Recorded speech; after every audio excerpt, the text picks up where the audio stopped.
America के राष्ट्रपति Joe Biden को जान से मारने की धमकी देने वाले को एफबीआई ने मुठभेड़ में मार गिराया। अमेरिका की डोमेस्टिक इंटेलिजेंस एजेंसी ने एनकाउंटर तब किया जब राष्ट्रपति अगले साल होने वाले चुनाव के प्रचार के लिए अमेरिका के उटाह राज्य जाने वाले थे। सितंबर 2022 में उटाह के ही एक व्यक्ति रॉबर्टसन ने बाइडेन और उपराष्ट्रपति कमला हैरिस को मारने की धमकी दी थी। एफबीआई के मुताबिक उनके अधिकारियों ने रॉबर्टसन को उटाह के सॉल्ट लेक सिटी से बुधवार को उसके घर पर सर्च वारंट और अरेस्ट वारंट देने की कोशिश की। पुलिस जब वहां पहुंची तो वो हथियारों के साथ लैस था और उसने गोली चलाना शुरू कर दिया। इसके बाद एफबीआई ने भी जवाबी कार्रवाई की जिसमें रॉबर्टसन मारा गया। मुठभेड़ बुधवार को अमेरिका के समय अनुसार सुबह 6:15 पर हुई।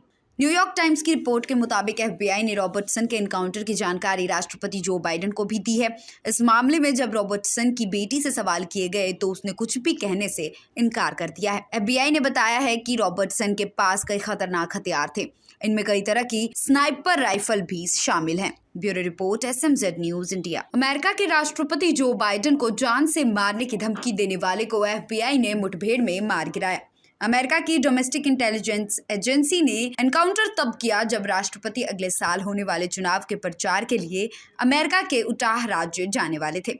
सितंबर 2022 में उटाह के ही एक व्यक्ति रॉबर्टसन ने बाइडेन और उपराष्ट्रपति कमला हैरिस को मारने की धमकी दी थी। एफबीआई के मुताबिक उनके अधिकारियों ने रॉबर्टसन को उटाह के सॉल्ट लेक सिटी से बुधवार को उसके घर पर सर्च वारंट और अरेस्ट वारंट देने की कोशिश की। पुलिस जब वहां पहुंची तो वो हथियारों के साथ लैस था और उसने गोली चलाना शुरू कर दिया।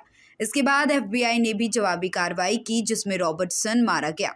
मुठभेड़ बुधवार को अमेरिका के समय अनुसार सुबह 6:15 पर हुई। न्यूयॉर्क टाइम्स की रिपोर्ट के मुताबिक एफबीआई ने रॉबर्टसन के एनकाउंटर की जानकारी राष्ट्रपति जो बाइडेन को भी दी है। इस मामले में जब रॉबर्टसन की बेटी से सवाल किए गए तो उसने कुछ भी कहने से इनकार कर दिया है। एफबीआई ने बताया है कि रॉबर्टसन के पास कई खतरनाक हथियार थे। इनमें कई तरह की स्नाइपर राइफल भी शामिल हैं। Bureau report SMZ news India. America के राष्ट्रपति जो बाइडेन को जान से मारने की धमकी देने वाले को एफबीआई ने मुठभेड़ में मार गिराया।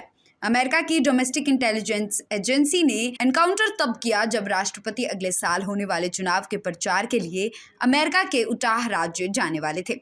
सितंबर 2022 में उटाह के ही एक व्यक्ति रॉबर्टसन ने बाइडेन और उपराष्ट्रपति कमला हैरिस को मारने की धमकी दी थी। एफबीआई के मुताबिक उनके अधिकारियों ने रॉबर्टसन को उटाह के सॉल्ट लेक सिटी से बुधवार को उसके घर पर सर्च वारंट और अरेस्ट वारंट देने की कोशिश की। पुलिस जब वहां पहुंची तो वो हथियारों के साथ लैस था और उसने गोली चलाना शुरू कर दिया। इसके बाद एफबीआई ने भी जवाबी कार्रवाई की जिसमें रॉबर्टसन मारा गया। मुठभेड़ बुधवार को अमेरिका के समय अनुसार सुबह 6:15 पर हुई। न्यूयॉर्क टाइम्स की रिपोर्ट के मुताबिक एफबीआई ने रॉबर्टसन के एनकाउंटर की जानकारी राष्ट्रपति जो बाइडेन को भी दी है। इस मामले में जब रॉबर्टसन की बेटी से सवाल किए गए तो उसने कुछ भी कहने से इनकार कर दिया है। एफबीआई ने बताया है कि रॉबर्टसन के पास कई खतरनाक हथियार थे।